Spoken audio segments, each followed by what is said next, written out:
Olá, estamos de volta com o programa Na Íntegra, um programa que é a voz do povo e que respeita a sua inteligência. No suposto estado de natureza, e aqui tem conosco, já vai se apresentar alguém que entende muito bem disso, né? No suposto estado de natureza, o homem vivia e ele tinha total liberdade para se defender, e inclusive para sua autodefesa, eliminar a vida das demais pessoas. Não existia o Estado. Só que nesse suposto estado de natureza, a espécie humana corria risco de extinção. Por quê? Porque o homem era lobo do próprio homem, como dizia Jobs. Mas conveio então ao homem, cada um, no famoso pacto social, cada um abrir mão de parte de sua liberdade para dar origem ao Estado, para criar o Estado. Abrindo mão de parte de sua liberdade, cada ser humano, a segurança do indivíduo não competia mais a ele, competia ao Estado. Tanto é que sempre, todas as vezes que existem conflitos de interesses entre duas pessoas, sejam pessoas físicas ou pessoas jurídicas envolvidas nesse conflito de interesses, aquele que tiver interesse em resolver aquele conflito vai ao Estado, vai ao Poder Judiciário para que o Poder Judiciário, o Estado juiz, diga do direito naquele caso concreto. Em outras palavras, isso significa que nós não precisamos brigar com ninguém. Quem briga por nós, nos nossos possíveis conflitos, é o Estado. Então, no estado de natureza, cada um abriu mão de parte de sua liberdade, criou o Estado para que o Estado desse segurança, desse proteção a todos nós. Inicialmente, essa segurança, essa proteção era só em relação à ameaça de uns contra os outros. Com o passar do tempo, outras necessidades foram surgindo. Necessidade de um sistema educacional, necessidade de uma saúde pública, necessidade de uma previdência social, necessidade de lazer e necessidade de tudo aquilo que hoje nós temos na Constituição da República Federativa do Brasil como direitos e garantias fundamentais. A pergunta que eu quero fazer neste momento é a seguinte: valeu a pena abrirmos mão de parte das nossas liberdades e confiar ao Estado, né, o poder, dar ao Estado o poder de cuidar de nós, proporcionando segurança, saúde, educação, lazer, moradia digna, alimento, né, em quantidade e qualidade suficiente para atender às nossas necessidades? Valeu a pena?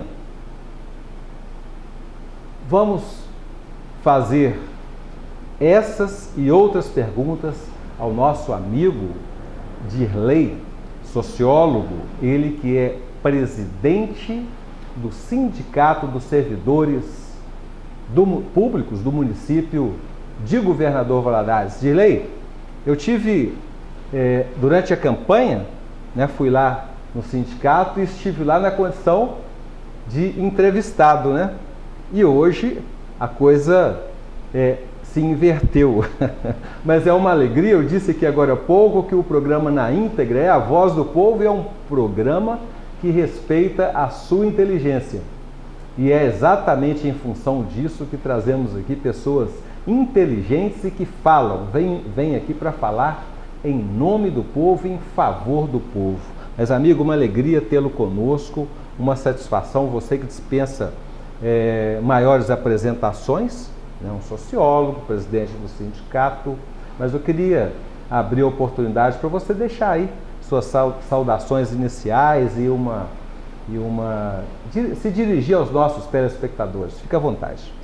Boa noite, meu amigo Rui Silva, que é servidor, né, aposentado, foi delegado da Polícia Federal, conhece as lógicas da política pública, né, e da necessidade do cidadão também. E é um prazer estar aqui, né, conversando, batendo esse papo e trocando ideia, né, para que a gente possa estar contribuindo mais com a consciência coletiva, né, da nossa sociedade. Bom, você entrou aí na discussão sobre a questão do Estado, né, o papel do Estado. O ser humano é um ser social, ele não existe se não for coletivamente.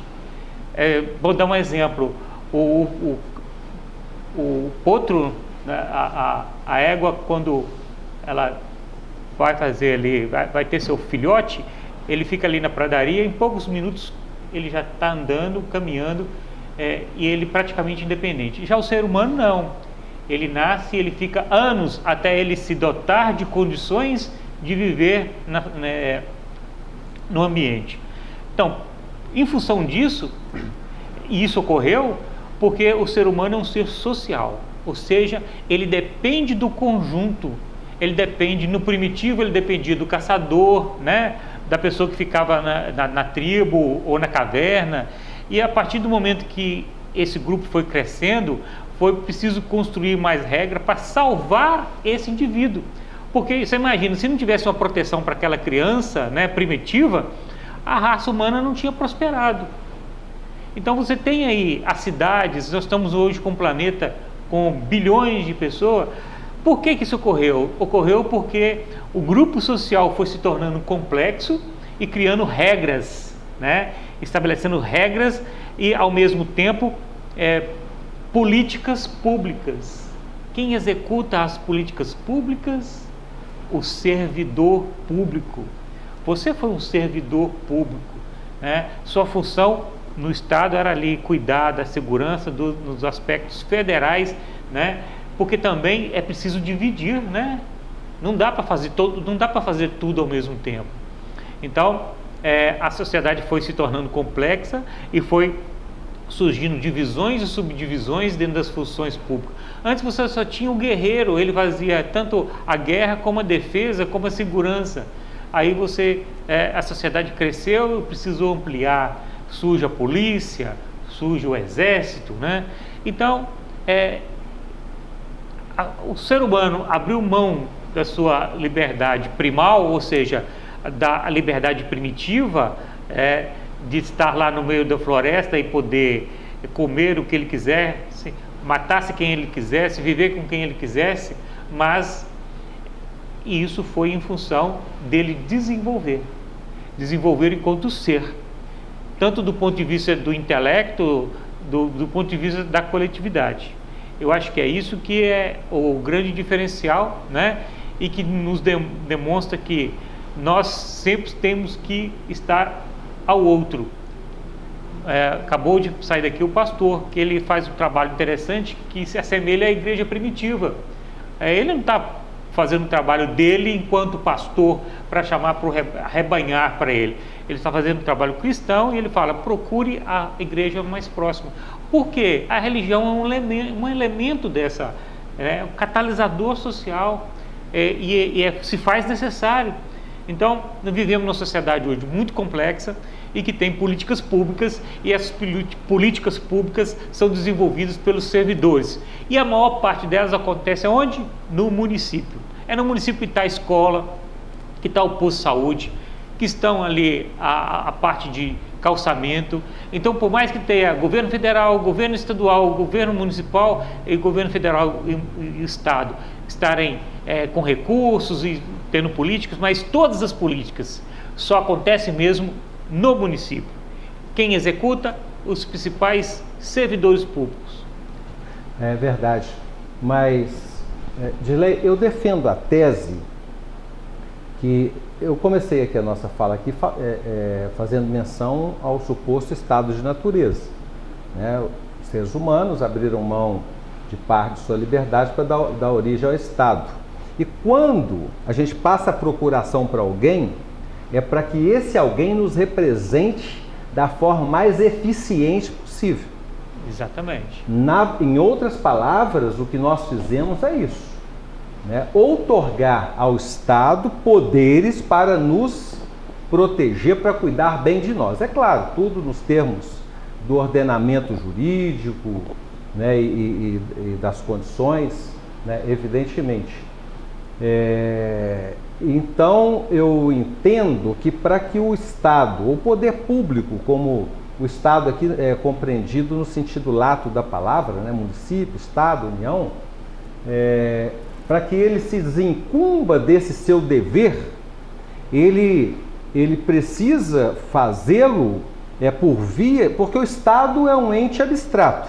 Então ele realiza essa sua missão por servidores públicos, né, em todas as áreas. Isso é um ponto. O outro ponto é que, aliás, esse é o segundo ponto. Primeiro é que tem que fazer isso da melhor maneira possível, prestar os serviços que são direitos da população da melhor maneira possível.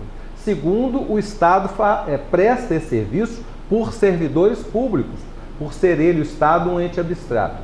E terceiro, que para que o servidor preste um serviço de qualidade, com a eficiência, até para cumprir lá, né, o artigo 37 da Constituição da República, que um dos princípios de todo ato público, da administração pública como um todo, é exatamente a eficiência. O servidor público, ele precisa estar devidamente valorizado, precisa ser respeitado, e essa valorização e respeito é no sentido mais amplo, inclusive no sentido de ter uma boa remuneração.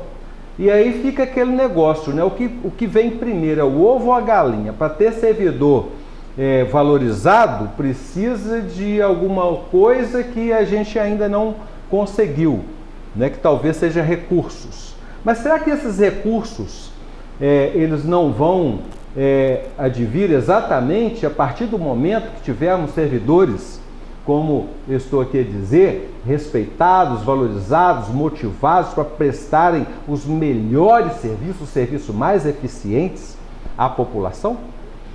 Bom, você entrou em alguns temas muito interessantes aí. Primeiro é o seguinte: existe o Estado. O Estado não existe, né? O Estado é executado por pessoas. E na sociedade democrática a gente elege as pessoas. Então a sociedade ela desenvolveu um Estado complexo, federal, estadual, municipal, dividiu em diversas funções. E aí, para o Estado cumprir a sua função, você precisa de pessoas executando. Essas pessoas são chamadas de servidores. Esses servidores, vamos colocar só no município, nós temos os servidores efetivos, os contratados, né, os eleitos e os nomeados, que são um cargo de confiança pelos eleitos. Então, nós temos basicamente 4 tipos de servidores diretos. Tá? Isso ocorre no Estado e no governo federal da mesma forma, correto? Então, esses servidores aqui, eles executam as políticas.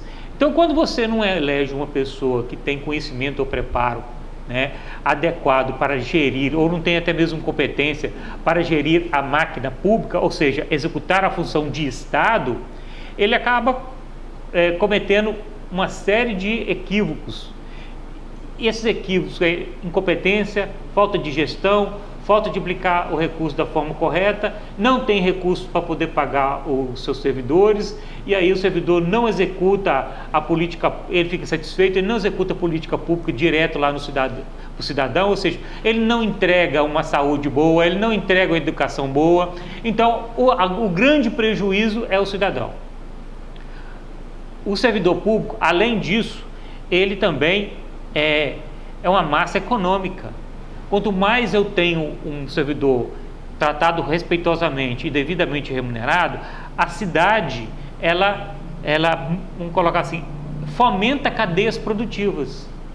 Então, são farmácias, supermercados, que geram outros empregos. Então você tem os empregos da máquina pública, mas você tem uma outra cadeia de empregos que depende desses servidores. São prestadores de serviço, né? São fornecedores de diversos. Então, a máquina pública, ela, além de ser uma prestadora direta de serviços, de entregar serviço à população, e eu falo serviços, né, e eu já dei exemplo como saúde, educação, ela também é essencial porque ela fomenta outros. Se eu não elejo uma pessoa que tem competência, o preparo necessário, ele desvia o recurso, ele deposita isso na Europa, né, no outro país, e aí a cidade não tem servidores bem remunerados, e aí o comércio começa a fechar, não tem serviço, a manicure perde, o barbeiro perde, todo cidadão perde. Então, quando você tem uma política de tratar bem o serviço público, e aí, por que o serviço público? Porque quando eu trato o serviço público, eu estou pensando no cidadão. Então, por exemplo, que educação que eu vou dar para o meu cidadão e prepará-lo para contribuir para o desenvolvimento da minha cidade? Eu vou dar uma educação de boa qualidade. Essa educação precisa de servidores bem remunerados, né? Ela precisa que os trabalhadores e trabalhadoras sejam tratados com respeito. Não pode ter assédio sexual, assédio moral. Então, essa estrutura, né, de qualidade vai prestar um serviço de qualidade, vai entregar para o cidadão uma educação de qualidade, vai prepará-lo para se qualificar e ser um cidadão que possa contribuir para o desenvolvimento da cidade. Ele pode ser um empresário, ser um excelente profissional, né? Crescer, inovar do ponto de vista tecnológico, né? Então, é preciso ter uma máquina pública de qualidade, e qualidade não é só a remuneração, né? Você tem sempre que qualificar e requalificar as pessoas, buscar novas qualificações, inovar. Não adianta eu coloquei um servidor concursado lá e está estagnado ali, deixa ele procurar por conta própria. Não, a máquina pública também tem que orientar. Olha, servidores, eu estou pensando num projeto para daqui 10, 20, 30 anos ter uma cidade digital. O que eu vou precisar? Vou precisar de servidores qualificados nesse sentido. Então, a política pública ela tem que orientar. O servidor público efetivo, ele está ali para manter os projetos que são relevantes para a continuidade. Você imagina se eu tenho uma cidade que não tem servidor público efetivo. Sai o governo, sai todo mundo, começa todo mundo de novo. Começa sempre do zero. Aquilo que começa do zero não vai a lugar nenhum, está sempre patinando, né? Então, a importância do servidor público efetivo é essa, é a chamada manutenção da máquina. Uma empresa grande, né? Qualquer empresa grande, não vou citar aqui empresa, vou não fazer propaganda, mas ela não troca seus funcionários. Tem funcionários ali que são de 10, de 20, de 30 anos. São pessoas que conhecem a empresa, conhecem a cultura da empresa, né? Cresceu junto com a empresa. Então, a máquina pública tem que ser pensada nesse sentido também. Ela é assim, né? Mas quanto mais pessoas que forem eleitas e tiverem essa visão, nós vamos ter uma máquina pública mais eficiente para fazer mais entregas para o cidadão. Exatamente, perfeito.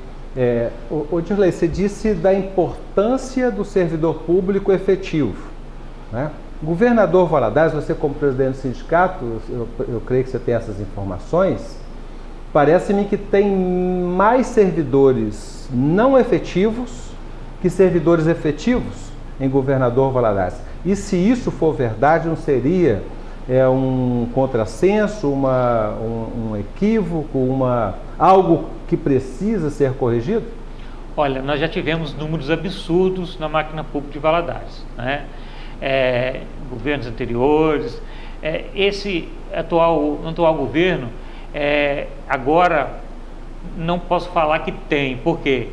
Nesse exato momento, porque nós temos um público, vamos colocar, uma quantidade de empregos que oscila. Então, eu tenho, por exemplo, na educação os efetivos, e aí eu preciso completar com vagas, remanescente de vagas fragmentadas, vagas que não são permanentes. Então, eu contrato uma grande quantidade, vamos colocar em torno de 800. Então, hoje, agora, atualmente, eu vou falar com você que não, mas se retorna às aulas e há a contratação, o número equipara-se. Então nós temos em torno de 4.000 servidores, agora com concurso em torno de 5, em torno de 3.500 a 4.000 de contratados, junto com os comissionados, né, que são aqueles que são indicados.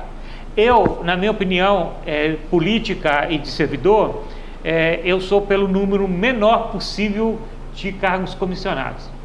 Por quê? Porque você coloca na função de gerência, de diretor, que são cargos indicados pelo prefeito, pessoas que já conhecem a máquina pública, né? E aí a máquina pública ela ganha muita eficiência. Quando você muda o governo, como não foi o caso agora, é um processo de atraso. Por quê? Porque você troca todo mundo. Tem gente que leva até arquivos da prefeitura e aí tem que começar o trabalho de novo. Então a política é boa, a democracia é boa, mas a cultura democrática, a cultura de poder público no Brasil é muito ruim ainda. Não estou falando da nossa cidade, mas no geral. Se você pegar nos municípios menores, é pior ainda. Então o brasileiro, ele tem que crescer muito em cultura, do ponto de vista da compreensão da máquina pública como fator de desenvolvimento da cidade, né? Muita gente acha que o servidor é Marajá, que não sei o quê. Não é isso, né? Servidor público que mais trabalha. Se você pega nas cidades menores, você pega cidades aí que tem, vamos colocar, menos de 50 mil, a situação dos servidores públicos é paupérrima. Tem cidade aí que eu vou visitar, está lá a pessoa coletando lixo, puxando uma carroça, puxando por um trator, de chinelo, sem nenhum equipamento, sem uniforme. Então, o que nós propusemos foi ir reconquistando o espaço do servidor através do convencimento, através do diálogo, através de uma relação respeitosa e mostrando para a sociedade a importância de ter um servidor público de qualidade. Você vai ter uma saúde de qualidade, você vai ter uma educação de qualidade, mas isso não se constrói, isso não é mágico. Isso tem que ser construído gradativamente, é uma escadinha, é um tijolinho, né? Assim como a fé, né, se forma também um conjunto de outros valores. Então, a grande importância, acho que a grande importância que nós temos de destacar para o cidadão é que a máquina pública tem que ser tratada respeitosamente, ser reconhecida como fator de desenvolvimento para que a cidade possa também crescer. Perfeito. Dirley, é importante desenvolvermos alguns conceitos e não perdermos esses conceitos de vista. Dissemos aqui que o servidor público vamos dizer, o longa-manos do Estado, é o braço do Estado para prestarem os servidores, né, os serviços públicos que devem ser prestados. O próprio nome já está dizendo, servidor, existe para servir. E servir a quem? O povo é a um só tempo detentor do poder, artigo 1º, parágrafo único da Constituição da República, que diz que o poder é do povo e o povo exerce esse seu poder de forma direta ou indireta por representantes eleitos. Então, a um só tempo, o povo é detentor do poder e é destinatário desses serviços públicos que devem ser prestados pelo poder público, pela administração pública, pelo Estado. Agora, para que venhamos a alcançar a eficiência no serviço público prevista, exigida lá pelo artigo 37 da Constituição, já dissemos aqui, precisamos de servidores motivados, valorizados, respeitados, né, para que esses serviços sejam eficientes de qualidade. E para que tenhamos, Dirley, você é presidente do sindicato, você deve estar acompanhando isso, isso que eu acabei de dizer, né? Servidores motivados, respeitados, valorizados, não é assim? E felizes ali com o cargo que ocupam e com a função que exercem, né? Porque quanto mais satisfeito, feliz estiver o servidor, melhor, em tese, será o serviço que ele vai prestar, né? Então, para que alcancemos esse status, vamos dizer assim, quais são ou quais têm sido as principais reivindicações dos servidores públicos municipais de Governador Valadares. E todas as áreas da administração, da educação, da saúde, o que mais os servidores têm reivindicado, têm brigado para conquistar? Bom, eu preciso destacar o seguinte, quando eu resolvi participar da eleição, resolvi dirigir o sindicato, é porque eu não estava satisfeito, né? Eu, enquanto servidor, não estava satisfeito, porque é o seguinte, eu tenho um conceito de representatividade que é o seguinte, se eu sou eleito para fazer uma coisa, eu tenho que fazer aquela coisa. Então, a gente vê no Brasil que alguns espaços de poder, algumas pessoas se elegem, enganam a população e utilizam para outra coisa. Então, o sindicato ele não cumpria um papel. O servidor estava insatisfeito. Houve muitas perdas durante, vamos colocar assim, nas 2 últimas décadas. E aí, isso foi gerando insatisfação, o chamado absenteísmo, a ausência no trabalho. A pessoa adoecia, tirava atestado, contratava outra pessoa, tirava atestado. E isso aí gerava 2, 3 salários que poderiam ser economizados para aplicar na melhoria da máquina pública, na melhoria do serviço público do cidadão. Então, eu preciso do quê? Eu preciso de um servidor que esteja satisfeito. Vai conseguir isso de uma hora para outra? Não. Isso vai construir lentamente. Como é que eu faço isso? Eu tenho que dar perspectiva. Ou seja, o que você tem que começar a fazer as coisas. Não adianta eu fazer uma grande manifestação, vou pedir 50% de aumento. É inviável. Nós estamos num momento de pandemia, num momento de crise, né? Nós tivemos um rombo gigantesco no Instituto Previdenciário, né, do servidor. Então, nós tínhamos que acabar com as angústias. Então, para isso, nós fizemos um trabalho muito grande. Primeiro demonstrar que os prejuízos que o trabalhador teve em função de perdas salariais, de não pagamento de plano de cargos e salários, de não pagamento de progressões de carreira, de recolhimentos de previdência e não repasse para o Instituto, né? De não pagamento da parte patronal, de não pagamento da questão do plano de assistência médica, deixando o servidor correndo o risco de não ter um plano de saúde. Você imagina, você está recebendo pouco, corre risco da sua previdência falir, e aí tem outra coisa, você tem consignado e a prefeitura não repassa, né? Isso nós tivemos no governo anterior, recolhe, não repassa e o banco fica ligando para o servidor. Isso foi gerando um estresse laboral gigantesco. Muita gente adoeceu e gente que ficou sequelada até hoje. Então era preciso dar um basta nisso. E aí era preciso transformar o sindicato num instrumento de trabalhar para o servidor, identificar as demandas individuais, as demandas coletivas e convencer do porquê da importância de tratar bem o servidor para o desenvolvimento da cidade, para o desenvolvimento, né, das políticas públicas. Entendi. Dirley, muito bem. Tem um assunto que a gente não pode deixar de tratar, que é exatamente sobre a Previdência Municipal, o IPREM, que é o Instituto de Previdência dos Servidores do município. Existe muita polêmica, muita questão, muita discussão a respeito de viabilidade ou não, né? Eu queria que você deixasse aí a sua fala sobre, até para dar quem sabe, uma tranquilidade, né? Aqueles que estão aí na expectativa de se aposentarem e também os que já se aposentaram. A pergunta é sobre se existe viabilidade para a permanência do IPREM ou se admite-se a possibilidade de adesão do município ao Plano Geral de Previdência Social.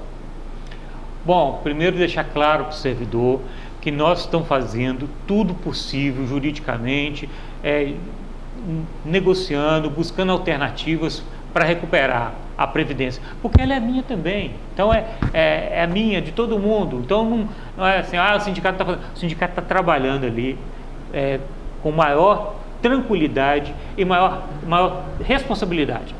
A questão é a seguinte: o rombo é muito grande, né? E aí, como é que resolve isso?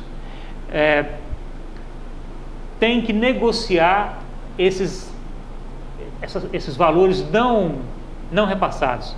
E isso já está caminhado. Nós já temos conversado com a administração, com o Instituto de Previdência, e o prefeito vai apresentar uma proposta para a Câmara. Isso aí, né, já está caminhando bem. A outra questão é a seguinte: foi feita a reforma lá em Brasília e tem que adequar a alíquota. A alíquota, infelizmente, por lei federal, vai para 14%. Em Belo Horizonte já foi, né? O Instituto lá tinha uma saúde financeira bem melhor do que o nosso, mas teve que ir para 14%. 14% para todo mundo, tá? O servidor, então, com essa alíquota, nós equilibramos o que está sendo pago com o que está entrando e nos dá um tempo maior de recuperar esses atrasados e buscar outras fontes de recurso, tá? Bom, essa discussão, ela transcorreu durante o ano inteiro. E Valadares está muito atrasado. Por que está atrasado? Porque quando vieram com a proposta de alteração da reforma, vieram com outras alterações e nós somos contra. Olha, acabou de fazer uma reforma nacional, vamos aplicar a reforma nacional, porque tem uma outra reforma tramitando no Congresso e nós não sabemos o que vem por aí. Então vamos aplicar o que está fazendo. E aí houve toda uma discussão, toda uma evolução, né? Nós não queríamos que fosse aumentado lá imediatamente, porque ia impactar no salário do servidor. Então nós temos que buscar novas recomposições salariais para poder pagar mais. E agora vai corrigindo isso. Não corrigindo isso, inicialmente estanca a sangria, para que a gente possa avançar nesses outros pontos. Não é um problema que vai resolver magicamente, não. Isso vai demorar 10, 20, 30 anos para ser resolvido, mas tem que começar agora, tá? E é isso que a gente faz. Vamos fazendo aos poucos, mas vamos fazendo coisas que nunca foram feitas. O sindicato praticamente ficou parado durante muitos anos sem uma contribuição técnica. Hoje nós elaboramos leis, nós discutimos a lei, alteramos lei, entregamos a lei pronta, buscamos alternativas, discutimos com o prefeito, com a Câmara, tratamos da forma mais respeitosa, com o máximo de informação. Não tomamos decisão em função de boato, de gritaria, nos fundamentamos, buscamos informação de empresas especializadas, do DIEESE. Então, tratamos a questão do servidor público com o maior respeito possível, porque nós sabemos da importância dele para o desenvolvimento da cidade. Eu sou sociólogo, mas sou sociólogo do desenvolvimento, né? Minha função é Secretaria Municipal de Desenvolvimento, onde começamos a discutir uma série de questões, entre elas o desenvolvimento endógeno. O que é o desenvolvimento endógeno?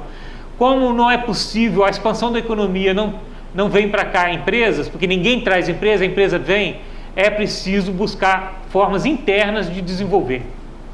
Odirley, infelizmente o tempo do nosso programa não é tão longo assim, né? Mas foi um prazer, foi muito esclarecedora essa entrevista. Você nos trouxe informações muito importantes, especialmente aos servidores públicos municipais de Governador Valadares. Quero te agradecer e dizer que as portas do programa Na Íntegra sempre estarão abertas para você vir aqui e se reportar àqueles que você representa e representa muito bem, que são servidores públicos do município de Governador Valadares. Muito obrigado, espero contar com você em breve oportunidade, se Deus quiser. O programa Na Íntegra está chegando ao fim, a edição de hoje. Amanhã estaremos de volta com mais uma edição do programa, com um convidado muito especial para tratarmos também de um assunto da mais alta importância.